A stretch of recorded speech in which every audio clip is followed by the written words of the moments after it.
आदर्श गृहस्थ, आदर्श गृहस्थी कैसी होती है? कभी आपने ऐसे सोचा है? जब कोई व्यक्ति सोचता है कि हम एक अच्छी गृहस्थी जिएंगे तो दो पांच चीज इमेजिन करता है। घर बड़ा होना चाहिए, उनमें रंग अच्छे होने चाहिए, टीवी बड़ा, बिल्कुल एलसीडी 80 इंच का तो लगभग होना ही चाहिए, बड़े बड़े टीवी। मैंने कई लोगों के मुख से सुना है, जब वे घर बनाते हैं ना, अपना हाउस बनाते हैं, तो रेफरेंस देते हैं कि JW मैरियट में जो इंटीरियर है ऐसा इंटीरियर हमारे घर पर होना चाहिए, या उस होटल में जो डिज़ाइन है वो हमारे घर में होने चाहिए। भक्तों, कलयुग का दुर्भाग्य ये है कि कलयुग के लोग अपने घर को होटल बनाना चाहते हैं। वास्तव में घर होटल नहीं, अपना गृह, अपना घर मंदिर होना चाहिए। अब दुर्भाग्य देखिए, एक जमाना हुआ करता था कि लोग घर में खाते थे और बाहर जाते थे। थोड़ी सी छिपी हुई भाषा है, समझने का प्रयास कीजिएगा। लोग घर पे खाते थे, हमारे पुराने बुजुर्ग वडील जो थे घर पर खाते थे, बाहर जाते थे। लेकिन कलयुग ऐसा आया कि रेस्टोरेंट में बाहर खाते हैं और घर पर जाते हैं। ये कलयुग की करुणा है, ये कलयुग का दुर्भाग्य है। तो तब जाकर हमारे मन में जिज्ञासा होती है, मन में प्रश्न होता है, तो फिर हमें कैसा जीवन जीना चाहिए? एक गृहस्थ जीवन कैसा होना चाहिए? तब चाणक्य पंडित ने बहुत सुंदर, ये वास्तव में चाणक्य का मत नहीं, ये वेदों का मत है, लेकिन वेद का यह मत चाणक्य पंडित ने भी प्रस्तुत किया है कि जिस किसी गृहस्थी में इतनी वस्तु होती है तो समझो उनकी गृहस्थी धन्य है। हम कहते हैं ना, धन्य है वह गृहस्थी। किसकी गृहस्थी धन्य है?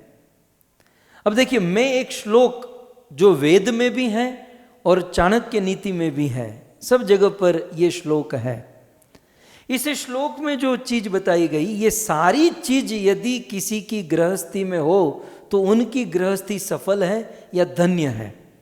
और उसमें एक दो चीज भी घटती हो तो सर्टिफिकेट नहीं मिलेगा, तो वह गृहस्थी अधूरी है, उसमें अभी कुछ ऑपरेशन करना बाकी है। तो आइए हम सीधे वेद में उतरते हैं, क्योंकि प्रमाण के साथ चलेंगे, ऋषि मुनियों के वचनों के साथ हम चलेंगे। सन्मित्रं सदनं स्वयोषितिरति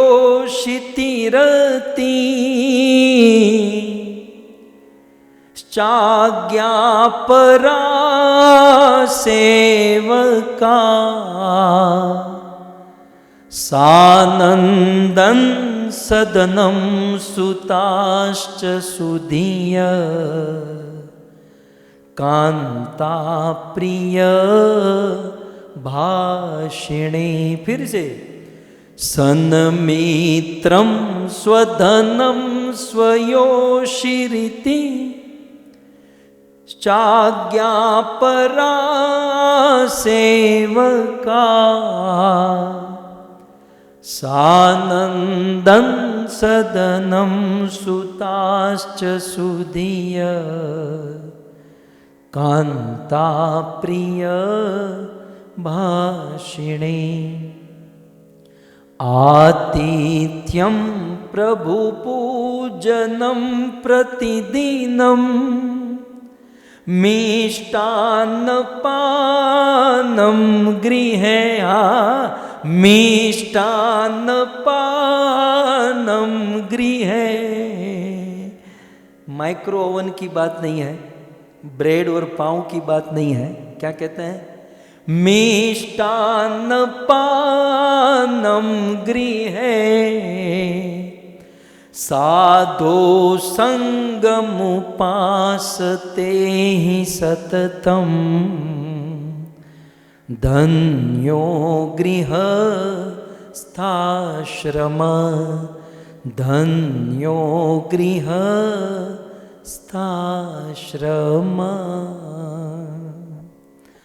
अब इस श्लोक में और कुछ पल्ले पड़े या न पड़े, लेकिन चौथी लाइन के अंतिम दो शब्द तो आप समझ सकते हैं कि धन्यो गृहस्थ आश्रम। सो कहते हैं वह गृहस्थ आश्रम धन्य है, उनका गृहस्थ आश्रम धन्य है। किसका? जिसके गृहस्थी में ये सारी वस्तुएं हैं। कौन सी वस्तुएं? तो यहाँ पर गिनाते हुए हमारे ऋषि मुनियों ने कहा। आइए तो प्रारंभ करते हैं। धन्य गृहस्थ आश्रम। कैसी गृहस्थी धन्य है? तो सबसे पहले कहते हैं सन्मित्रम, सतमित्र। गृहस्थी में एक सुगंधी, पवित्र, सफल गृहस्थी के लिए मित्र की आवश्यकता। इसलिए यहां पर मित्र माने एसोसिएशन। वही गृहस्थी सफल हो सकती है जिस गृहस्थी का एसोसिएशन अच्छा हो। सन्मित्रम। वास्तव में बहू बुरी नहीं होती। ये टीवी सीरियल भी आप देखते हो ना, बहू बुरी नहीं होती या सास भी बुरी नहीं होती। ये माथापीट करने वाले पड़ोसी होते हैं। अरे तुम शादी करके इतने सालों से आई हो और ये जॉइंट परिवार में रहती हो, तुम्हें कितनी मेहनत करनी पड़ती है, कितना काम करना पड़ता है, तुम कितनी दुखी हो। अब अलग हो जाओ अपनी सास से, अपने देवर से अलग हो जाओ। अच्छी सुंदर बगीचे जैसे कुटुंब को बिल्कुल तोड़ देने वाला यदि कोई होता है तो कुमित्र, गलत मित्र, गलत एसोसिएशन। नहीं बाप, मैं तो ये श्लोक के ऊपर 7 दिन कथा कर सकता हूँ, क्योंकि मुझे तो अब पूरा लाइन शुरू हो रही है कि शास्त्र में कहाँ कहाँ गलत मित्र कर लेने से गृहस्थियों में तरार पड़ती है। हम रामायण से ही शुरू करें। यदि कैकेयी ने मंथरा को अपनी मित्र नहीं बनाई होती तो क्या राम को कभी वनवास मिला होता? राम के वनवास से क्या क्या हुआ? सबसे पहले महाराज दशरथ की मृत्यु हो गई। राजाधिराज महाराज दशरथ राम के विरह में अपने प्राण त्याग दिए। इतना ही नहीं, भगवान रामचंद्र के विरह में 14 वर्ष तक अवधवासियों को दुखी रहना पड़ा। किसी की आंखों से आंसू नहीं सूखे, किसी के घर पर दिए नहीं जले, और राम, लक्ष्मण और सीता को दर दर भटकना पड़ा। ये पूरी रामायण रच गई किसके लिए? असत मित्र। इसलिए हमारे ऋषि मुनियों ने कहा है कि गृहस्थी में चाहिए कि गृहस्थी में पति, पत्नी, सास, ससुर या जो बच्चे हैं उनको मित्रता अच्छे लोगों से करनी चाहिए। इसलिए और ज्यादा कुछ अपनी गृहस्थी में ध्यान रखे या न रखे, लेकिन इतना ध्यान रखे मेरी पत्नी का एसोसिएशन किसके साथ है, मेरे पति का एसोसिएशन किसके साथ है, मेरे बच्चों का एसोसिएशन। यदि एसोसिएशन अच्छा होगा तो हम सेफ है, हमें कोई चिंता नहीं है। इसलिए मैं अक्सर कहता हूं आदमी कैसा, आदमी का परिचय उनके मित्र होते हैं। वो किन लोगों के साथ उठता बैठता है ये वास्तव में उनका परिचय है। तो देखिए ओपनिंग यहां से धन्य गृहस्थी, एक सफल गृहस्थी का ओपनिंग यहां से होता है सतमित्रम, अच्छे मित्र, अच्छे एसोसिएशन। अब देखिए यूं तो ये भगवान की प्रेरणा थी, लेकिन इसका दूसरा पहलू यदि हम देखें तो शिव और पार्वती की गृहस्थी कितनी सुंदर है। संसार में मिसाल कथा के प्रवाह में हम सुनेंगे आगे चलकर, लेकिन शिव और पार्वती का विवाह हुआ, दोनों के बीच में बड़ा प्रेम था।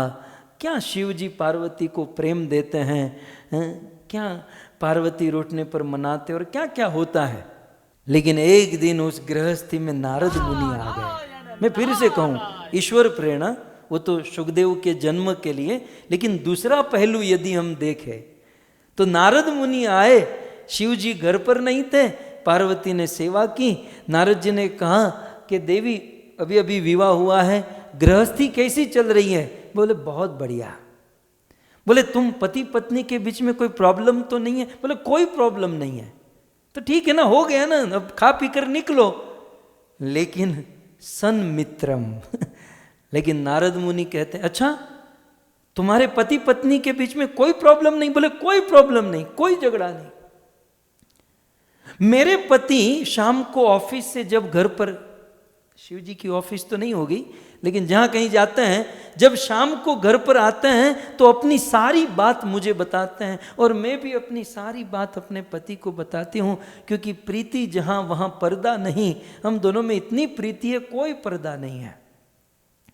नारद जी कहते हैं अच्छा तुम्हारे पति सारी बात तुम्हें बताते हैं, तुम अपनी बात सारी पति को बताती हो, तो मुझे एक चीज बताओ कि तुम्हारे पति अपने गले में जो मुंड माला धारण किए हैं, वो मुंड, वो खोपड़ी किसकी है?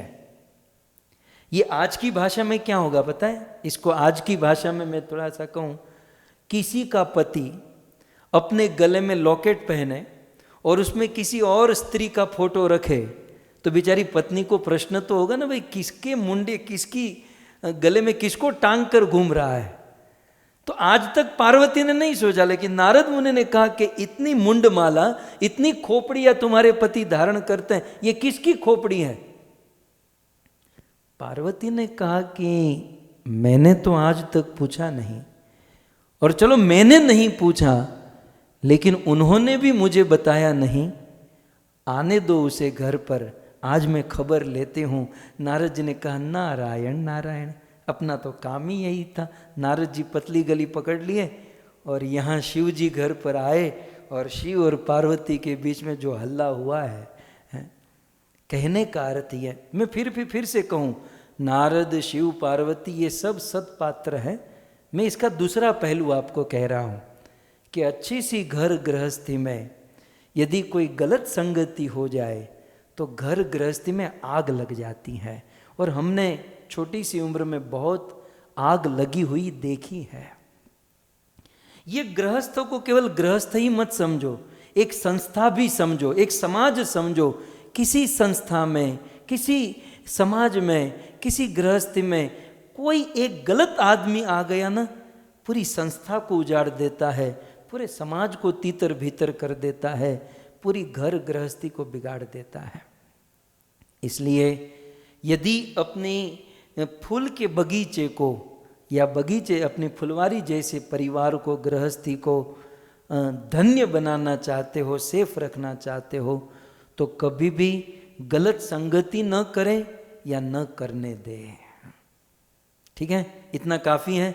मैं तो बहुत बोल सकता हूँ लेकिन काफ़ी है, हम आगे बढ़ते हैं। सो पहले क्या कहा? सन्मित्रम। एक घर गृहस्थी को धन्य बनाने में पहला पॉइंट है अच्छे मित्र होने चाहिए। ये तो हो गया नेगेटिव पॉइंट। इसका पॉजिटिव पहलू भी है, यदि सत मित्र हो ना तो हमें कहाँ तक पहुँचा देते हैं। सो मित्र किसको बनाना, ये भी बुद्धिमानी होनी चाहिए।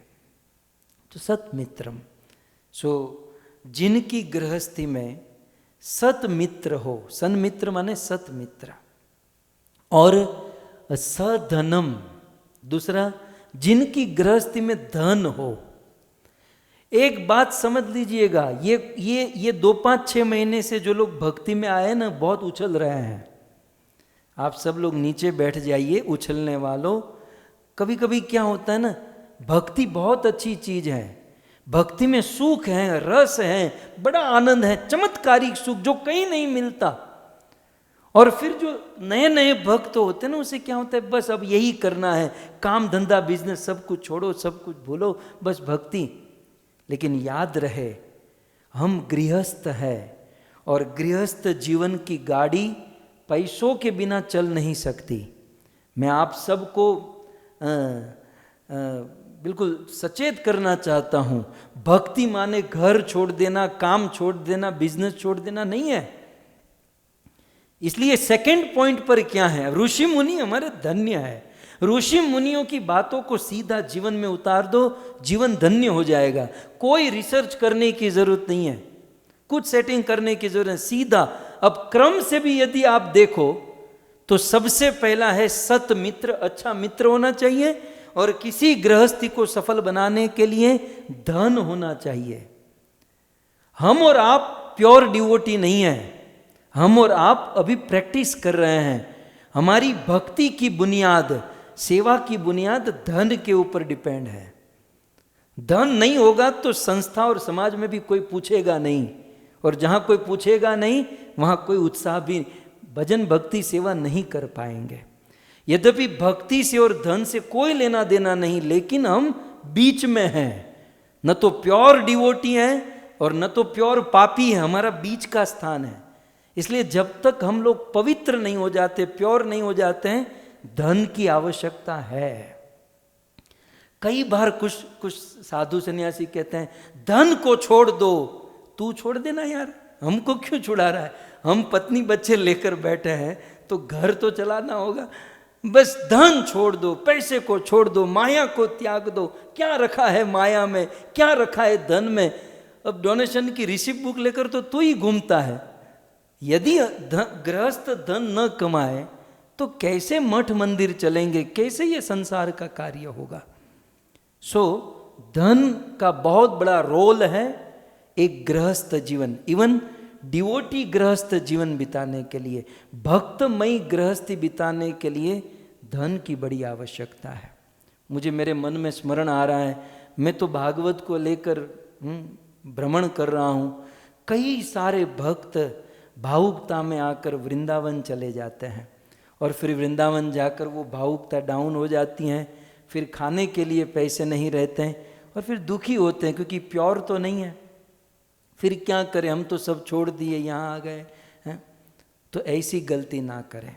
पर्याप्त मात्रा में धन, देखो मैं ऐसा नहीं कहता हूँ बस धन के पीछे ही दौड़ो, लेकिन पत्नी बच्चे समाज माता पिता को संभालने के लिए एक गृहस्थी को धन की आवश्यकता भी है।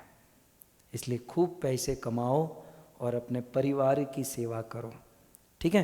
तो हमारे ऋषि मुनियों ने प्लस चाणक्य पंडित ने कहा सतमित्रम सधनम, एक अच्छे मित्र होने चाहिए, दूसरा गृहस्थी में धन होना चाहिए। अब तीसरा, एक सफल गृहस्थी के लिए तीसरी चीज है स्वयोषिति रति ही, अपनी पत्नी से प्रेम। वही व्यक्ति गृहस्थी में सफल है जिसका अपनी पत्नी में प्रेम है और पत्नी का पति में प्रेम है।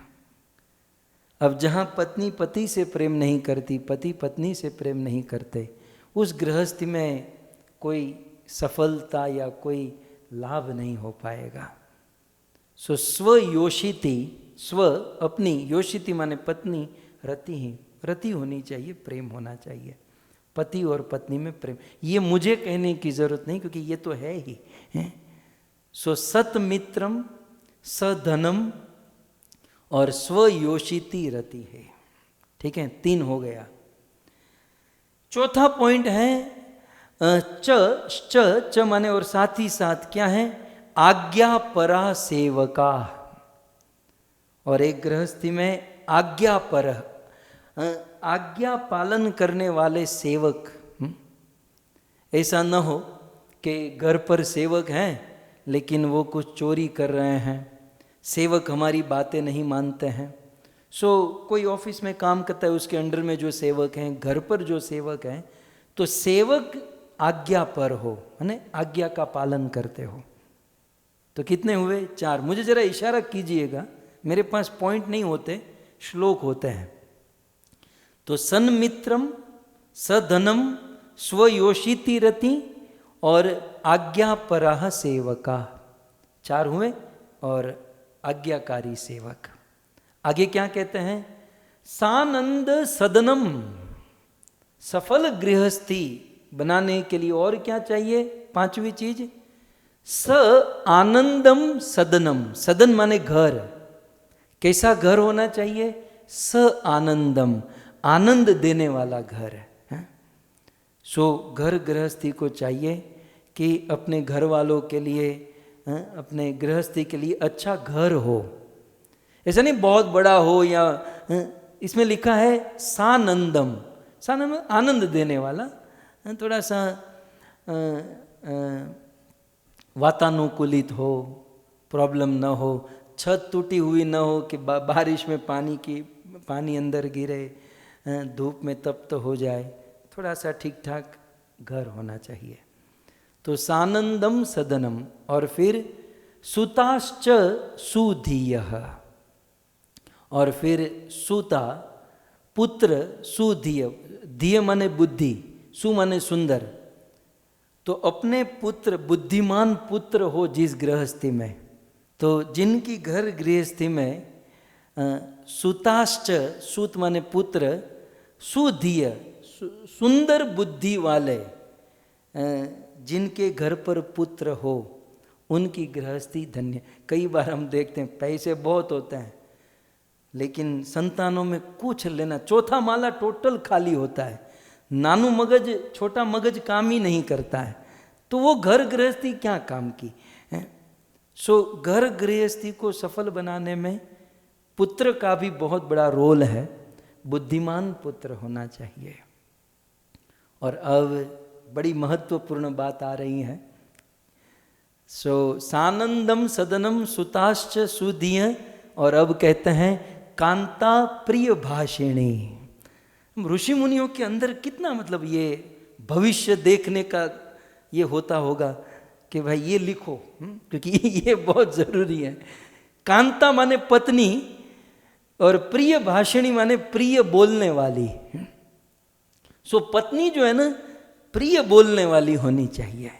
रूप रंग कैसा भी हो चल जाएगा, इसमें ऐसा कुछ नहीं लिखा है कि भाई रूप रंग अच्छा हो, लेकिन वाणी उसकी प्रिय होनी चाहिए। तो गृहस्थी को सफल बनाना चाहते हैं तो पत्नी को चाहिए प्रिय वाणी बोले। वास्तव में अमृत कहाँ है? विद्वानों की सभा में प्रश्न उठा कि अमृत कहाँ है? तो विद्वानों ने कहा अमृत कहीं नहीं है, अमृत यदि है तो प्रिय वाणी बोलने वाली पत्नी के मुख में है। पत्नी की प्रिय वाणी ही अमृत है, मरे हुए आदमी को जीवित कर देती है, बीमार को ठीक कर देती है। कितना भी बड़ा कोरोना या कैंसर होना, लेकिन पत्नी प्रिय वाणी बोले कोरोना भाग जाएगा, और पत्नी की वाणी यदि कर्कशा हो तो कोरोना आ जाएगा। इससे अच्छा तो मैं मर जाऊं, मैं चला जाऊं। तो वाणी बड़ा काम करती है भक्तों। तो बहुत सुंदर कहते हैं कांता, पत्नी की प्रिय वाणी। हमारे गुरु महाराज इवन सन्यासी है बचपन से, लेकिन वे कितना सुंदर सिखाते हैं। मुझे याद आता है कि एक पति सुबह से घर से निकलता है, दिन भर अनेकों लोगों से उनका मिलना होता है, और कुछ अच्छा कुछ बुरा, सारे दिन तो अच्छे नहीं होते, थका मांदा शाम को घर पर आता है, और घर आकर जेब से चाबी निकाल कर दरवाजा खोलता है। एक बात समझ लीजिएगा, ये जितने पति खुद जेब से चाबी निकाल कर दरवाजा खोलते ना, सारे दुर्भाग्यशाली है। पति घर पर आए, पत्नी राह देखनी चाहिए कि मेरा पति अब आएगा, और पति बेल मारे या दरवाजा खोलकर राह देख कर बैठे तो समझो ये पति बड़ा भाग्यशाली है। ये तो बेचारा अब चाबी निकालता है, दरवाजा खोलता है, देखता है पत्नी सो गई खा पी कर, क्योंकि खाना ही इतना होता है तो नींद आ जाती है बेचारा, तो वो सो गई हैं।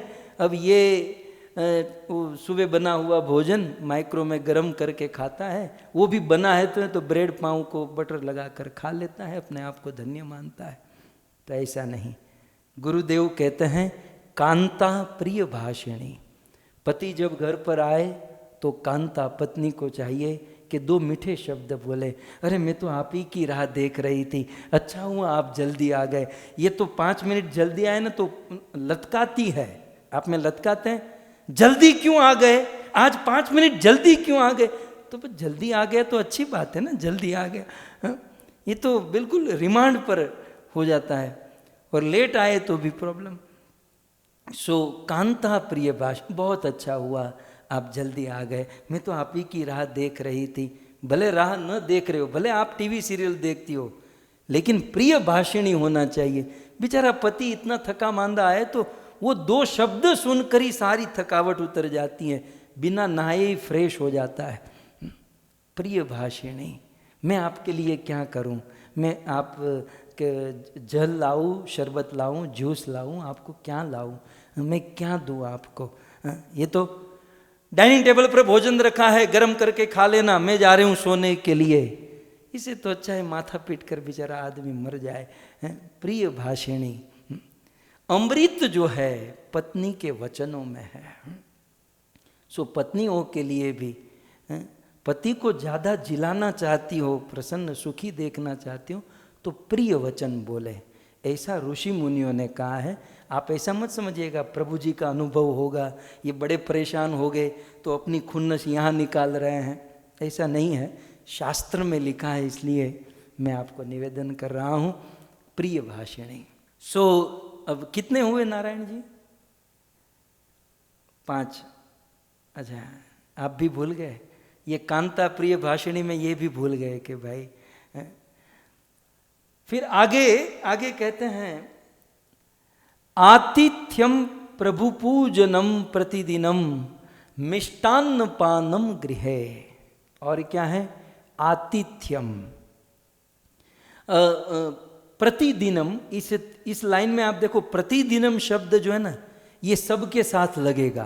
प्रतिदिनम को आपको सबके साथ लेना होगा। ये संस्कृत की स्टाइल है, वहाँ यहाँ संस्कृत में रिपीटेशन नहीं होता।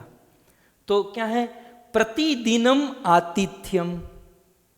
वह गृहस्थी धन्य है या सफल है जिसके घर पर प्रतिदिनम आतिथ्यम, प्रतिदिन अतिथि की सेवा होती हो। प्रतिदिन जिनके घर पर अतिथि आते हो, अतिथि की सेवा हो। अतिथि को देखकर या अतिथि का नाम सुनकर जिनका मुंह बिगड़ता है, ये लो आ गए परेशान करने के लिए, चैन से जी रहे थे, इनको अभी आना था। सो आतिथ्यम, जहाँ अतिथि सेवा पूजा नहीं होती, वहाँ लक्ष्मी जी वास नहीं, ईश्वर प्रसन्न नहीं होते। हमारे देश ने तो अतिथि को भगवान का स्वरूप माना है। सो आतिथ्यम, जिस गृहस्थी में अतिथि की सेवा हो। और आगे क्या कहते हैं? प्रभु पूजनम। देखिए, प्रभु पूजन तो कितने नंबर पर है, उसके पहले कितनी सारी चीज करनी है हमें। हमारा क्या ना, कभी कभी प्रभु पूजन बहुत अच्छा होता है, लेकिन बाकी सबका कोई ठिकाना नहीं। सो प्रभु पूजनम प्रतिदिनम, जिस गृहस्थी में प्रतिदिन रोज प्रभु पूजन होता है या होना चाहिए। सो आतिथ्यम प्रभु पूजनम प्रतिदिनम। और फिर प्रतिदिन सबके साथ है भाई, याद रखिएगा। और फिर आगे क्या कहते हैं? मिष्टान्न पानम गृहे प्रतिदिनम। प्रतिदिन जिसके घर पर मिष्टान बनते हैं। इसकी टीका यदि आचार्यों ने नहीं कि मैं करूं, ब्रेड पाव के अलावा जो कुछ भी बनता है वो सब मिष्टान है। अपने घर पर मिष्टान्नम माने गरम गरम भोजन, प्रेम से प्यार से भगवान के लिए बनाए जाने वाले जो भोजन है उसे मिष्टान्न पानम। हमारे बंगाल में तो मिष्टी माने मिठाई होती है, दही की मिष्टी एक स्वीट है। सो आप समझ सकते हैं कि मिष्टान्नम माने अच्छा भोजन, अच्छा खासा भोजन जिस गृहस्थी में प्रतिदिन बने। ऐसा नहीं कि एक बार बना कर रख दिया तो बस 2-3 दिन चलेगा, नहीं, प्रतिदिनम मिष्टान्नम पानम गृहे। और फिर क्या है? साधो संगम उपासते। आगे कहते हैं, जिस गृहस्थी में साधो संगम, साधु की संगति होती है, जिस गृहस्थी में साधुओं का आना जाना होता है। देखिए, बाकी सब में कुछ नहीं कहा, तीसरी लाइन में प्रतिदिन कहा, लेकिन जहाँ साधु की बात आई ना भक्तों, तो वहाँ क्या कहते हैं? सततम। साधो संगम उपासते ही सततम। निश्चित रूप से जिस गृहस्थी में सतत, निरंतर, कंटिन्यू साधु की उपासना होती, साधु उपासते माने साधु सेवा। तो साधो संगम, साधु की संगति, और उपासते, साधु की सेवा, सततम, जहाँ सतत होती है। धन्यो गृहाश्रम, वह गृहाश्रम, वह गृहस्थी धन्य है, धन्य है। ऐसा हमारे ऋषि मुनियों ने कहा, श्री चाणक्य पंडित ने कहा। सो भक्तों, ये हैं एक पिक्चर एक सफल गृहस्थी का, धन्य गृहस्थी का। ये सारी चीज़ें हम गृहस्थों को अपने जीवन में अभ्यास करके सीखनी चाहिए, इसे जीवन में उतारनी चाहिए। कभी कभी क्या होता है ना, अज्ञान के कारण ये नॉलेज ही नहीं है, पता ही नहीं है, इसलिए हम हमारे आदर्श किसी और को बना लेते हैं, मेहनत तो करते हैं लेकिन गलत दिशा में चले जाते हैं। लेकिन हमारे शास्त्रों ने हमें दिशा प्रदान की है, इसे पढ़े, इसे समझे और फिर इसे जीवन में उतारने का प्रयास करें। तो ये हैं सफल गृहस्थी। कई बार ऐसा होता है कि हमारे गुजराती में वो कि जेने गृहस्थी फावती न हो ने, मतलब जो गृहस्थी में नहीं है, वे लोग गृहस्थी की बड़ी आलोचना करते हैं। गृहस्थ माने आसक्त लोग, गृहस्थ माने पापी लोग, रात दिन पाप करने वाले, गृहस्थ माने कुछ काम के नहीं हैं। लेकिन ऐसे गृहस्थों के लिए हमारे वेदों ने बहुत सुंदर बात बताई। गृहस्थी के विषय में ये बहुत सुंदर श्लोक है, बिल्कुल चुनकर आपके लिए हम लेकर आए हैं। कहते हैं, यथा नदी नदा सर्वे, यथा जिस प्रकार नदी और नदियाँ, छोटी नदी बड़ी नदी, गंगा यमुना सरस्वती गोदावरी नर्मदा अलकनंदा कावेरी, यथा नदी नदा सर्वे सागरे यान्ति संस्थितम। ये सारी नदियों का उद्गम जो है भिन्न है, गंगा गंगोत्री से, यमुना यमुनोत्री से, है ना, नर्मदा, और ये सारी नदियों का उद्गम स्थान अलग अलग हो सकता है। और उद्गम स्थान से नदियाँ प्रकट होती हैं और भारत के अलग अलग स्टेज, अलग अलग राज्यों में गुजरते हुए, अलग अलग जाते हुए, लेकिन कहते हैं अंत में तो सागरे यान्ति। ये नदियों का उद्गम अलग है, ये नदियों का घूमना फिरना अलग है, लेकिन अंततः सागरे यान्ति, श्लोक में आप देखिए, वो समुद्र में जाकर मिलती हैं। तो यथा नदी नदा सर्वे सागरे यान्ति संस्थितम, जैसे नदियाँ को का स्रोत अलग है, नदियाँ भिन्न भिन्न घूमते हैं, लेकिन वो अंत में तो सागर में ही जाकर मिलती हैं, उसकी स्थिति तो सागर में है। एवं उसी प्रकार गृहस्थ आश्रम आश्रित्य वर्तन्ते सर्व आश्रमा, उसी प्रकार अन्य जितने भी आश्रम हैं, उन सभी आश्रमों का स्रोत, उन सभी आश्रमों का उद्गम, या वे सभी आश्रमों का आधार गृहस्थ आश्रम है। चाहे कोई कितनी भी निंदा करे, लेकिन ब्रह्मचारी आश्रम का आश्रय गृहस्थ है, क्योंकि ब्रह्मचारी पैदा कहाँ से होगा? गृहस्थ से ही होगा। वानप्रस्थ आश्रम का आश्रय गृहस्थ से ही है, क्योंकि वानप्रस्थ कहाँ से आएगा? गृहस्थी से आएगा। या फिर सन्यास आश्रम का भी आश्रय कौन? गृहस्थ आश्रम ही तो है। गृहस्थ आश्रम न हो तो सन्यास नहीं, वानप्रस्थ नहीं, या ब्रह्मचारी नहीं। तो जैसे सभी नदियों का आश्रय समुद्र है, वैसे सभी आश्रमों का आश्रय गृहस्थ आश्रम है। भक्तों, एक संत के मुख से मैंने सुना था, मुझे तत्कालीन याद आ रहा है। गृहस्थ आश्रम जो है ना, एक अभ्यास करने का आश्रम है। क्या अभ्यास करना है? सबसे पहले गृहस्थ आश्रम में क्या होता है, एक छोटे से बेटे का अपने माँ बाप से प्रेम होता है, फिर आगे चलता है, बड़ा होता है तो अपनी पत्नी से प्रेम होता है, फिर एक पत्नी से प्रेम है, फिर बच्चों से, वो प्रेम 2 में 3 में हो जाता है, फिर बच्चों का विवाह होता है, दामाद होते हैं, बहू होती है, और प्रेम आगे बढ़ता है। फिर वो प्रेम आगे बढ़ते बढ़ते समाज से प्रेम होता है, फिर वो प्रेम आगे बढ़ते बढ़ते पूरे देश के साथ प्रेम होता है, और फिर वो प्रेम आगे बढ़ते बढ़ते पूरी दुनिया से प्रेम होता है, और फिर जैसे सिया राममयी सब जग जानी, फिर दुनिया के मनुष्यों से नहीं, कीट पतंग जीव जंतु से प्रेम होने लगता है, और फिर प्रत्येक जीवों के हृदय में परमात्मा का दर्शन करते हुए वो प्रेम पूरे जगत में भगवान का जगत मानकर वो जगत की विषयों से प्रेम होता है। सो गृहस्थ आश्रम भगवान से प्रेम करने की एक श्रृंखला, एक थ्योरी है। हमारी करुणा ये है कि हमारा प्रेम जो है ना बिल्कुल लिमिटेशन में रह जाता है। पत्नी से हुआ, बच्चों से हुआ, बस खत्म। इतना नहीं है, इसको हमें आगे बढ़ाना है। फिर आगे बढ़ाते बढ़ाते बढ़ाते बढ़ाते हमें वसुधैव कुटुंबकम, ये केवल 2-5 ही नहीं, हमारा वसुधा, पूरी धरती हमारा कुटुंब है। तो ये प्रेम का पना जो है हमें धीरे धीरे बड़ा करने के लिए ये गृहस्थ आश्रम मिला है। सो इस प्रकार से गृहस्थ आश्रम की बड़ी महिमा है।